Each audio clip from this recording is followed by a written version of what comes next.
નમસ્કાર વિદ્યાર્થી મિત્રો, હું ભાવેશ વાળા આજના વિડીયો લેક્ચરમાં દરેક વિદ્યાર્થી મિત્રોનું હાર્દિક સ્વાગત કરું છું। વિષય બાયોલોજી, ચેપ્ટર નંબર 11 બાયોટેકનોલોજી સિદ્ધાંતો અને પ્રક્રિયાઓ। તો વિદ્યાર્થી મિત્રો, તમને ખ્યાલ હશે આપણે દિવાળી પહેલાં એક ક્વેશ્ચન બાકી મૂક્યો હતો। રીકોમ્બિનન્ટ ડીએનએ ટેકનોલોજીના ઉપકરણોની અંદર ક્લોનિંગ વાહકો નામનો ટોપિક આપણે બાકી મૂકેલો હતો। તો સૌપ્રથમ ક્લોનિંગ વાહકો જોઈ લઈએ। 2 લેક્ચરનું કામ છે, ત્યારે પણ મેં તમને વાત કરી હતી। તો તેમાં પ્રથમ ક્વેશ્ચન છે, વાહકમાં સાનુકૂળ ક્લોનિંગ કરવા માટેની વિશેષતાઓ જણાવો। શું કહે છે? વાહકમાં સાનુકૂળ ક્લોનિંગ કરવા માટેની વિશેષતાઓ જણાવો। વાહક જે પ્લાસ્મિડ હતું તેની સાથે જે જોડાણ, એક પ્રકારનું ક્લોનિંગ, સાનુકૂળ જે એને અનુકૂળ આવે તેવું વાહકમાં સાનુકૂળ ક્લોનિંગ કરવા માટેની વિશેષતાઓ શું શું વિશેષતાઓ હોય તે જણાવવાની છે। તો સૌપ્રથમ જોઈએ વિસ્તૃતમાં 1 by 1 આન્સર।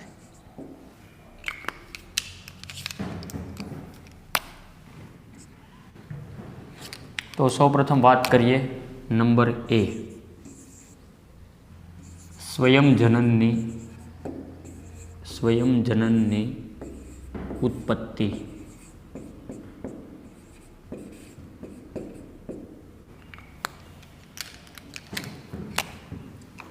સ્વયંજનનની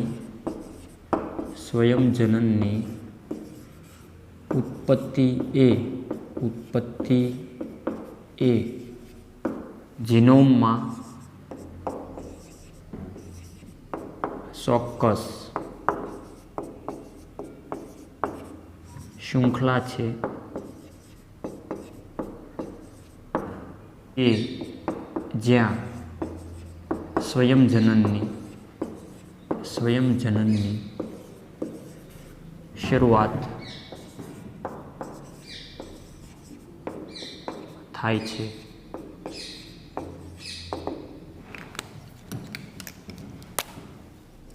ડીએનએનો કોઈ પણ ટુકડો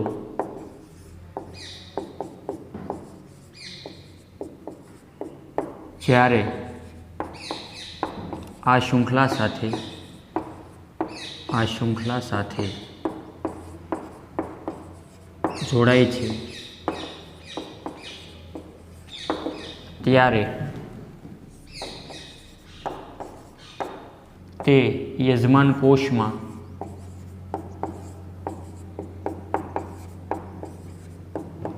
સ્વયંજનિત થઈ શકે છે।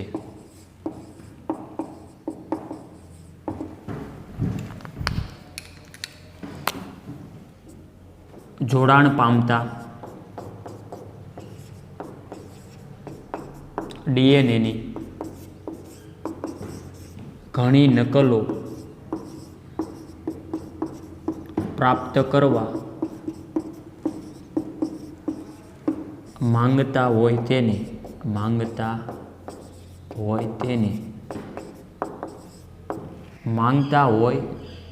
વચ્ચે આપણે તો લખી નાખશું, માંગતા હોય તો તેને એવા વાહકોમાં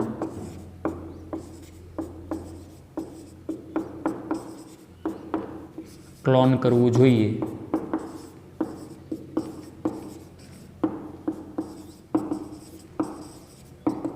કે જેની ઉત્પત્તિ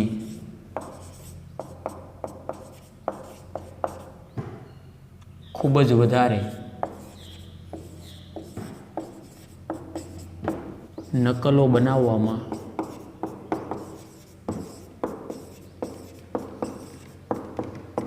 સહયોગ કરતી હોય।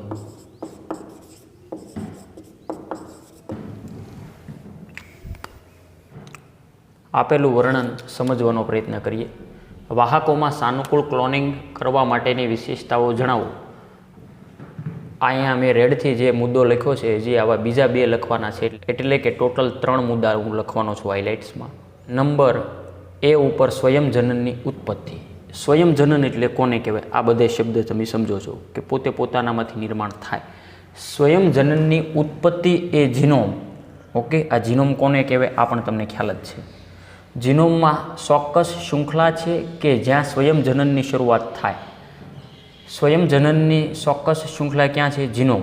ઓકે, ડીએનએ સાથે જે નાનું ડીએનએ વગેરે આવું તમે ચેપ્ટર 6 જે આનુવંશિકતાનો આણ્વીય આધાર અને આગળના ચેપ્ટરના પૂર્વજ્ઞાન મુજબ સારી રીતે સમજી શકો. સ્વયંજનનની ઉત્પત્તિ જીનોમમાં ચોક્કસ શૃંખલા છે કે જ્યાં સ્વયંજનનની શરૂઆત થાય. મતલબ જીનોમથી સ્વયંજનનની શરૂઆત થાય. ડીએનએનો કોઈ પણ ટુકડો જ્યારે આ શૃંખલા સાથે જોડાય છે ત્યારે તે યજમાન કોષમાં સ્વયંજનિત થઈ શકે છે. ડીએનએનો કોઈ પણ ટુકડો, આગળના લેક્ચરો યાદ કરો તેમાં આપણે ડીએનએના ટુકડા કર્યા હતા નાના નાના. ઓકે, અવક્ષેપણ દ્વારા જે કાંઈ હતું એ રિસ્ટ્રિક્શન ઉત્સેચકની મદદથી વગેરે વગેરે. તો ડીએનએનો કોઈ પણ ટુકડો જ્યારે આ શૃંખલા એટલે કઈ જીનોમમાં જે ચોક્કસ જે શૃંખલા છે તેની સાથે જોડાય, ઓકે, ત્યારે તે યજમાન કોષમાં સ્વયંજનિત થઈ શકે છે. રેડી? થાય જ એવું જરૂરી નથી, થઈ શકે છે, ન થાય તો ન પણ થઈ શકે. જોડાણ પામતા જીનોમ સાથે જે જોડાણ થયું, જોડાણ પામતા ડીએનએની ઘણી નકલો પ્રાપ્ત કરવા માંગતા હોય તો તેને એવા વાહકોમાં ક્લોન કરવું જોઈએ. મતલબ કે તેની સાથે જોડવું જોઈએ. એ તો ભાઈ જેની નકલો તમે કરવા માંગતા હોય, જે પેજની ઝેરોક્સ તમારે કરવી હોય તેની તે સ્કેનિંગ કરીને ઝેરોક્સ થાય કે નહીં? ઓકે, દાખલા તરીકે 10 નંબરના પેજની ઝેરોક્સ તમારે કરવી અને 8 નંબરનું પેજ મેકીને ઝેરોક્સનું પ્રિન્ટ ઓકે મારશું તો એ તો 8 નંબરનું જ આવે ને પેજ. એટલે જેની ઝેરોક્સ કરવી તેનું જ ત્યાં અહીંયા ઉપયોગ છે. જો સમજો, જોડાણ પામતા ડીએનએની ઘણી નકલો પ્રાપ્ત કરવા માગતા હોય તો તેને એવા વાહકોમાં ક્લોન કરવું જોઈએ. મતલબ ક્લોન કોને કહેવાય? ક્લોનિંગ એ આગળ વ્યાખ્યા આવી ગઈ. મતલબ જોડવું કે જેની ઉત્પત્તિ ખૂબ જ વધારે નકલો બનાવવામાં સહયોગ કરતી હોય, કે ઘણી બધી આવી નકલો બને અને આ રીતના સ્વયંજનનની ઉત્પત્તિ થાય. ઓકે, એ વાત. ત્યારબાદ બીજો મુદ્દો છે નંબર બી ઉપર, પસંદગીમાન રેખક.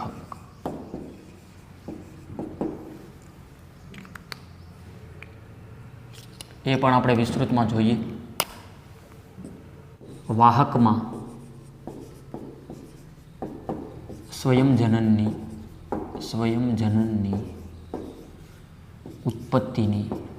ઉત્પત્તિની બાજુમાં પસંદગીમાન રેખક હોય છે જે અપરિવર્તનીયની ઓળખ તથા તેને દૂર કરવામાં મદદ હોય તથા મદદ હોય નહીં, આમ તો મદદરૂપ હોય તથા પરિવર્તનીયની વૃદ્ધિ માટે પસંદગીમાન અનુમતિ આપતું હોય.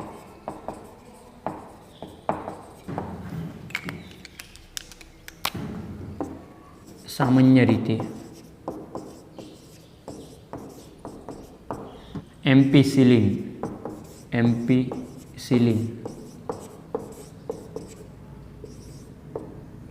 ક્લોરામ્ફેનિકોલ ટેટ્રાસાઇક્લિન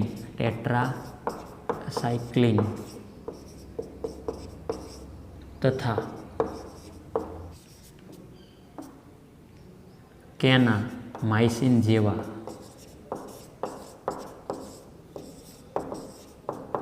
પ્રતિજૈવિક દ્રવ્યો પ્રત્યે અવરોધન સાંકેતન કરાવવા કરાવવાવાળા જનીનો ઈ કોલાઈ માટે ઉપયોગી પસંદગીમાન રેખકો છે.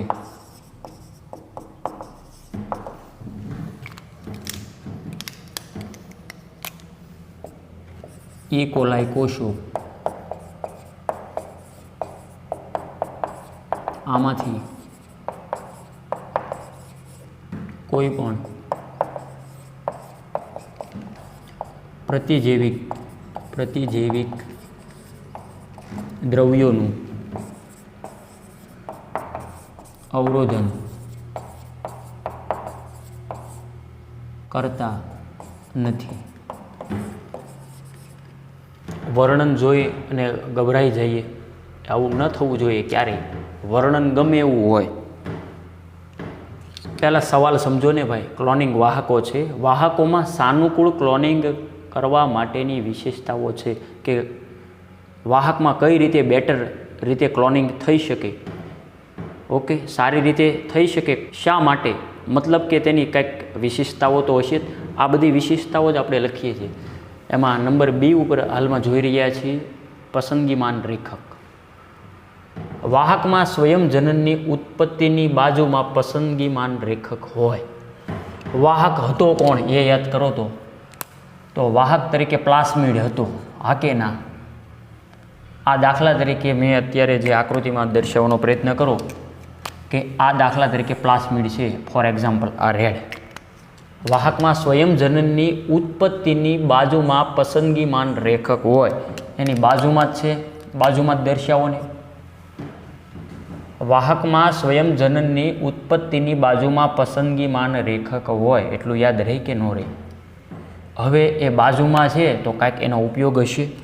હવાઈને તો નહીં જ આપેલો હોય ભાઈ, આવું તો સમજી શકો કે જે અપરિવર્તનીય કે પરિવર્તન ન થતું હોય, અપરિવર્તનીયની ઓળખ તથા તેને દૂર કરવા મદદરૂપ હોય.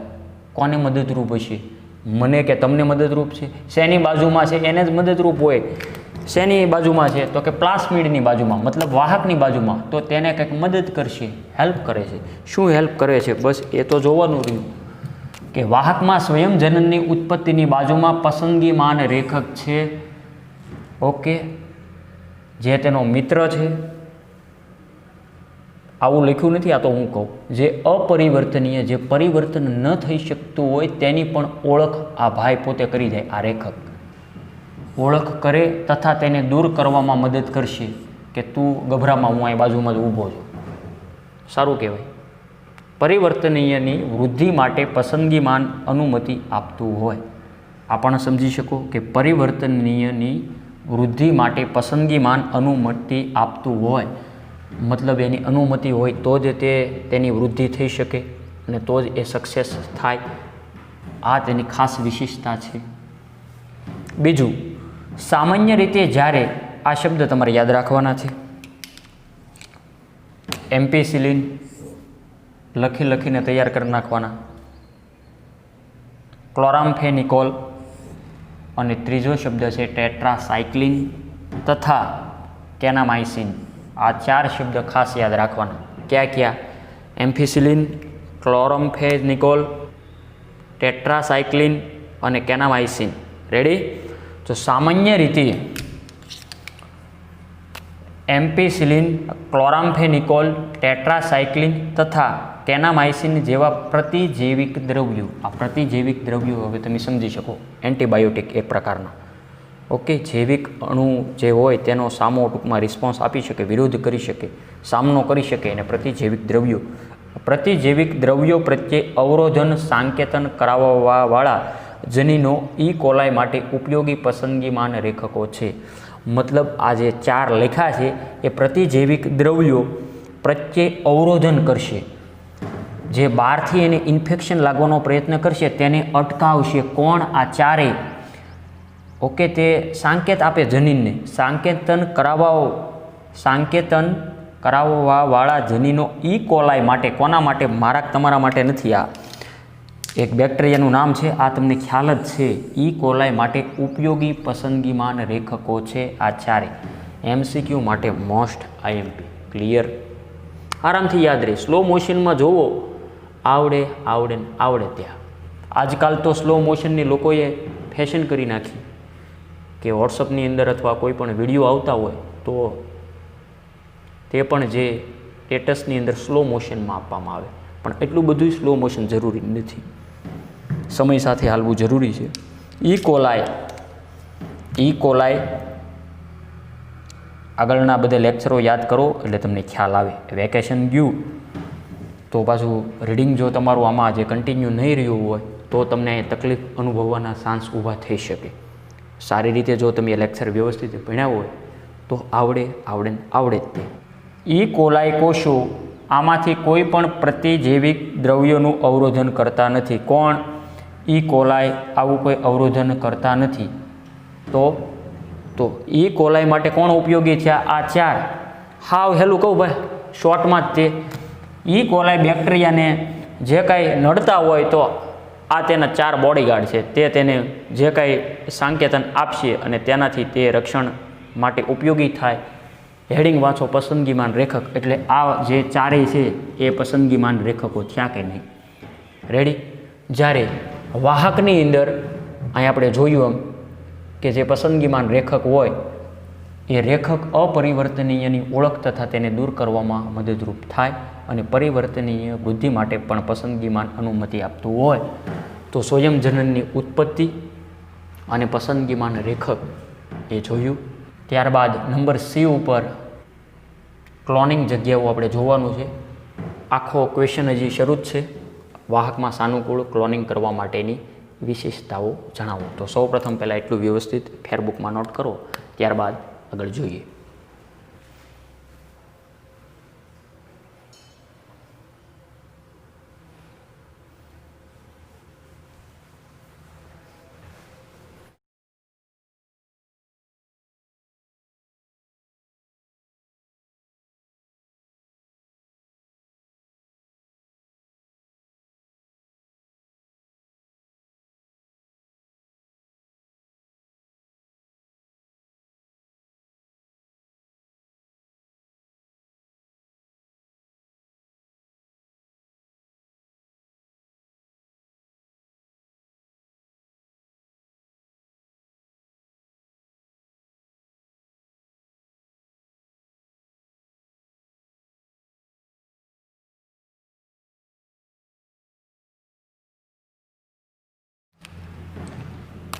નંબર C ક્લોનિંગ જગ્યાઓ. ક્લોનિંગ જગ્યાઓ વિદેશી DNAને જોડવા માટે સામાન્ય રીતે, શોર્ટકટમાં સામાન્ય રીતે ઉપયોગમાં લેવાઈ રહેલા રિસ્ટ્રિક્શન ઉચ્ચેસકો માટે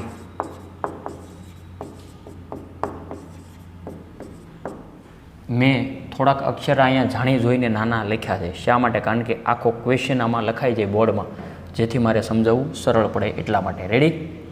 રિસ્ટ્રિક્શન ઉચ્ચેસકો માટે વાહકમાં ઊબજ ઓછી કે મોટે ભાગે એક જ ઓળખ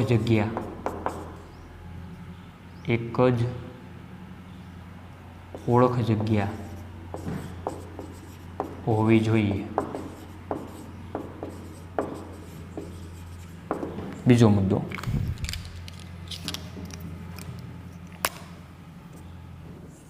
વાહકોની અંદર એકથી વધારે ઓળખ જગ્યા હોવાથી તેના ઘણા બધા ટુકડાઓ થઈ જશે, જે જનીન ક્લોનિંગને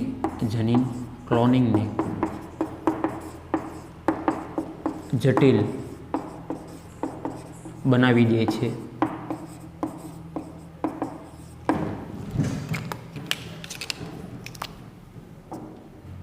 વિદેશી ડીએનએનું જોડાણ એ બંને પ્રતિજૈવિક અવરોધક જનીનોમાંથી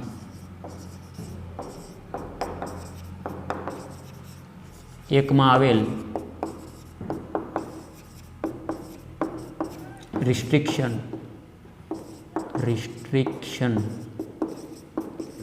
સ્થાન પર કરવામાં આવે છે.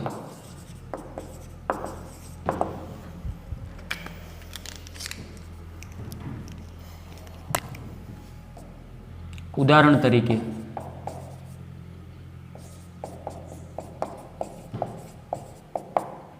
તમે વિદેશી ડીએનએને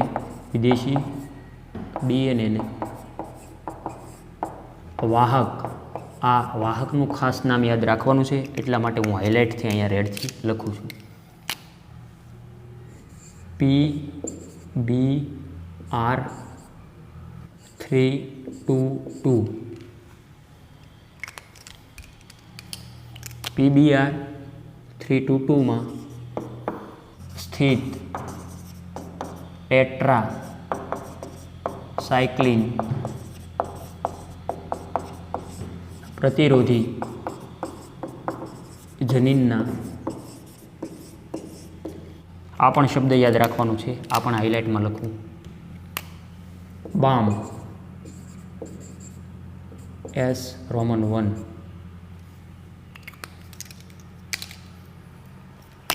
સ્થાને જોડી શકો છો.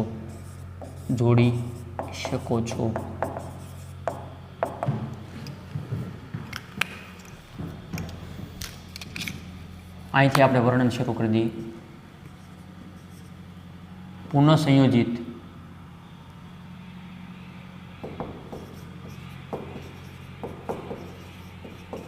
પ્લાસ્મિડ પરજાત ડીએનએ દાખલ થવાથી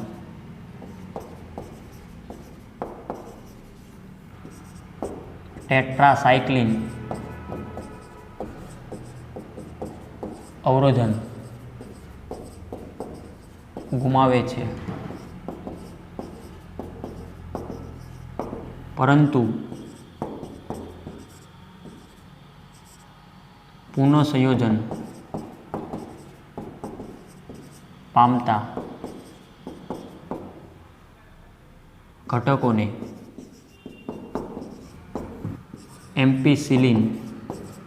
એમ્પિસિલિન સમાવિષ્ટ માધ્યમ પર રહેલા પરિવર્તનીય ઘટકોના લેપન દ્વારા પુનઃસંયોજિત ન પામતા ઘટકોથી અલગ પસંદગી કરી શકાય છે. સંપૂર્ણ આન્સર તો નહીં લખાઈ રહી એવું લાગે છે, વાંધો નહીં, બોર્ડ સાફ કરીને લખશું પાછા. એમ્પિસિલિન યુક્ત માધ્યમ પર વૃદ્ધિ કરાવવાવાળા રૂપાંતરણો એટલે અહીંયા જો બ્રેકેટમાં આપું પરિવર્તનીય ઘટકો રૂપાંતરણોને હવે ટેટ્રા સાયક્લિનયુક્ત માધ્યમ પર સ્થળાંતરિત કરવામાં આવે છે.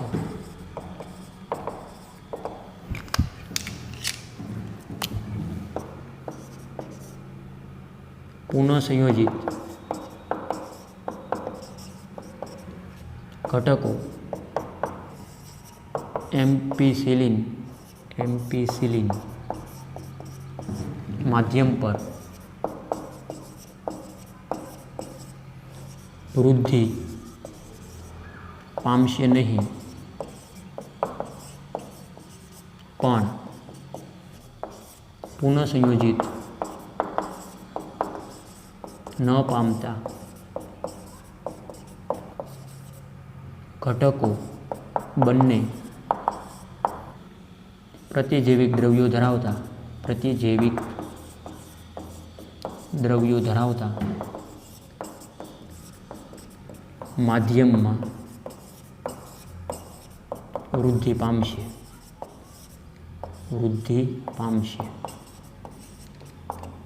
મજા આવે કે ન આવે? આ મેં દિવાળી પહેલાં લેક્ચર શા માટે નહોતો લીધો એનું કારણ હવે તમે સમજી શકો કે આ રીતનું થોડુંક ટફ હોવાથી 2 લેક્ચર હતા તો કન્ટિન્યુ રાખવા જરૂરી હતા. હજી વર્ણન આનું અધૂરું જ છે ક્લોનિંગ જગ્યાઓનું પણ. તો જોઈએ આરામથી વિશેષતાઓ. વાહકમાં સાનુકૂળ ક્લોનિંગ કરવા માટેની વિશેષતાઓ જણાવો. ક્લોનિંગ જગ્યાઓ.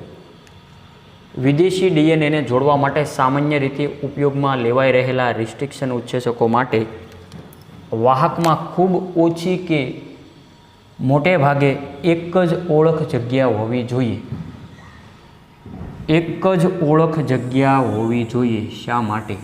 એનું પણ રીઝન આગળ આપે છે. વધુ હશે તો વાહકોની અંદર એકથી વધારે ઓળખ જગ્યા હોવાથી, જો હોય એકથી વધારે, તો તેના ઘણા બધા ટુકડાઓ થઈ જશે. આગળના લેક્ચરો મુજબ તમે સમજી શકો. એના ઘણા બધા ટુકડાઓ થઈ જશે. જે જનીન વાત છે નહીં હાલે છે ક્લોનિંગની, જે જનીન ક્લોનિંગને જટિલ બનાવી દે તેના માટે અઘરું થાય. એટલા માટે એક જ તે ટુકડો થાય તે અનિવાર્ય છે, જેથી એ સરળતાથી ઓળખી શકે. રેડી? એક જ ઓળખ જગ્યા હોવી જોઈએ. જો વધારે ઓળખ જગ્યાઓ હશે તો જનીન ક્લોનિંગને જટિલ બનાવી દે. આ 2 મુદ્દા સમજાય કે ન સમજાય? સમજાય જ તે, ધ્યાન અહીંયા હોય તો. રેડી? આખો ટોપિક છે જે તમે સારી રીતે સમજી શકો. હું એક સાથે લખી અને વાંચવાની મને ટેવ નથી, બરાબર? મારી મેથડ ગામ કરતાં અલગ છે. હું લાઈવ વસ્તુ આપવામાં વધારે મહત્ત્વ આપું છું, બરાબર? એ રીતના મને નથી આવડતું કે ડાયરેક્ટ બધું લખેલું એક સાથે વાંચી નાખું તો એ લાંબો સમય યાદ નહીં રહે. રેડી? એટલા માટે આ લાઈવ વર્ક આપવાનો પ્રયત્ન કરું છું. વિદેશી ડીએનએ એટલે કે કયું ડીએનએ? બહારથી જે ડીએનએ આપણે ઈચ્છતા હોય તેને જોડવાનું છે તે ડીએનએ. આગળના લેક્ચરો બધા યાદ કરો તો આવડે. વિદેશી ડીએનએનું જોડાણ એ બંને પ્રતિજૈવિક અવરોધક જનીનોમાંથી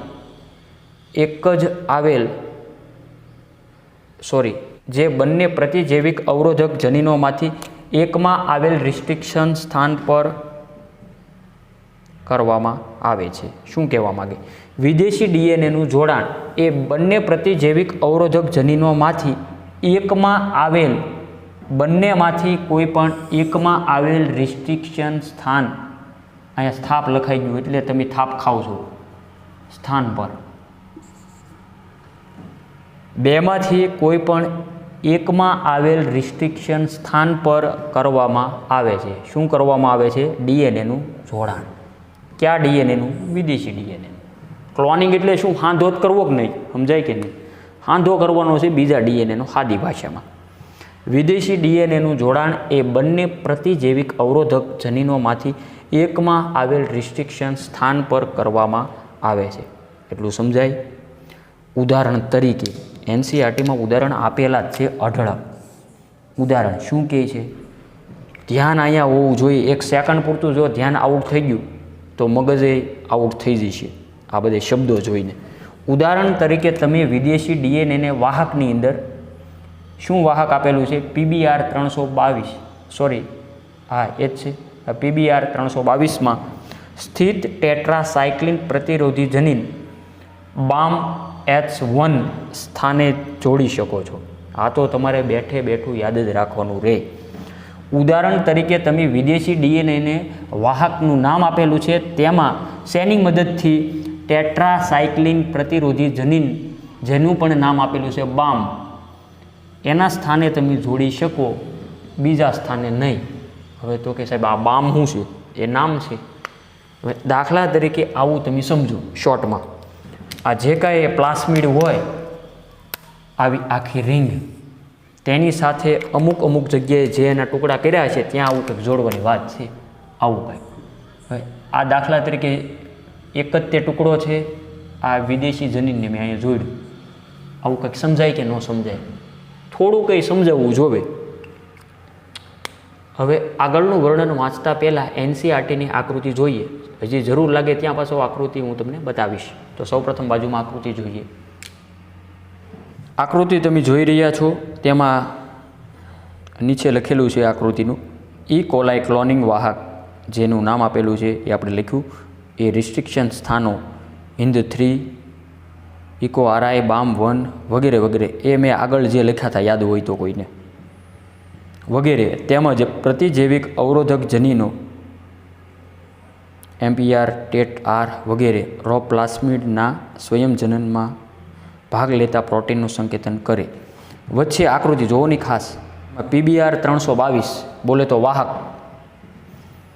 ત્યારબાદ જુઓ BAM છે, HIND3 છે, SAL1 છે, EcoR1 છે, CLA, PU, PST1, આવા બધે જુઓ જોડ્યા. આવું કંઈક સમજાય? MPR, TET-R વગેરે આવું બધું જોડવાનું છે તેમ. રેડી?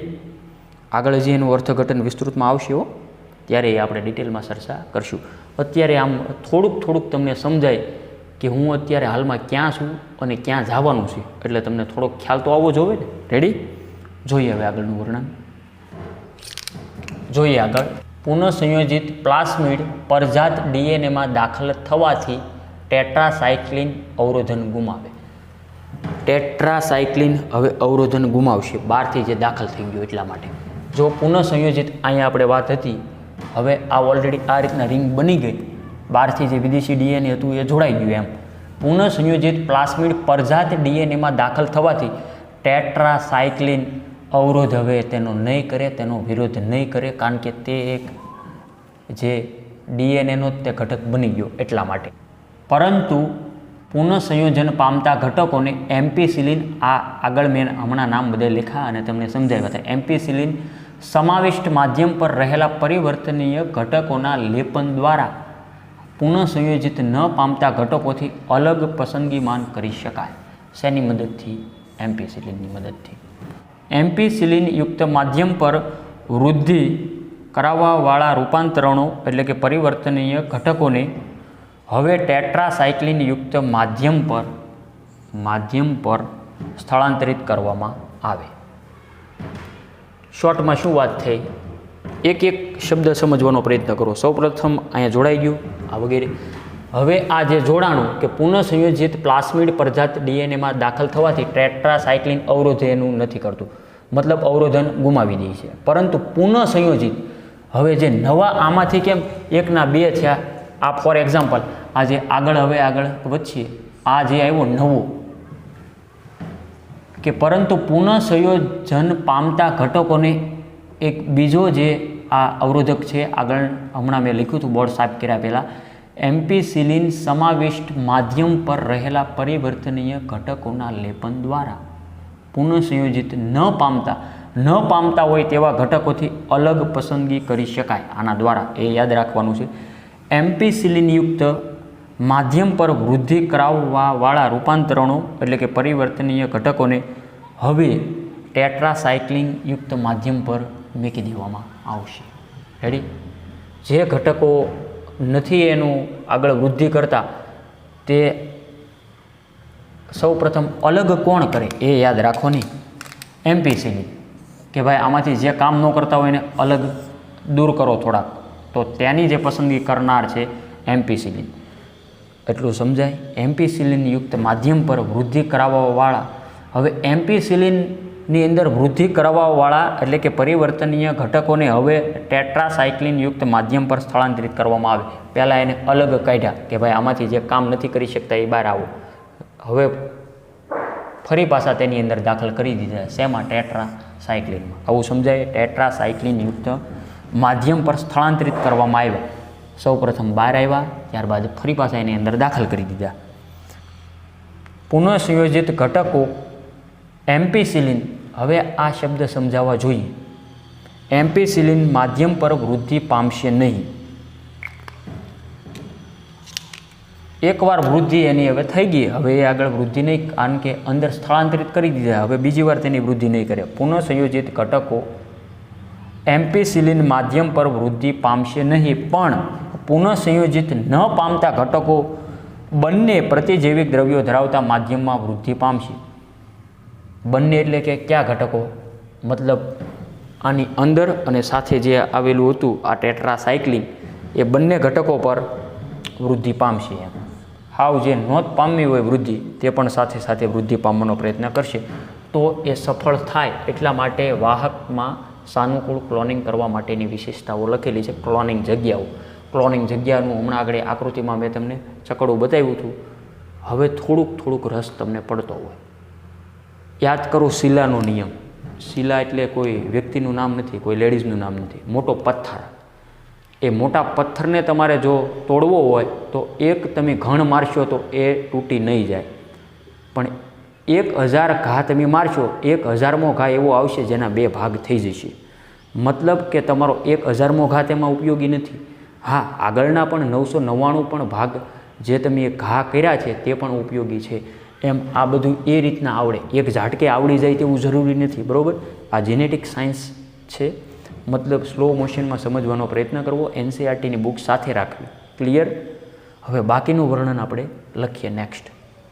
સૌ પ્રથમ પહેલાં એટલું વ્યવસ્થિત લખી લો.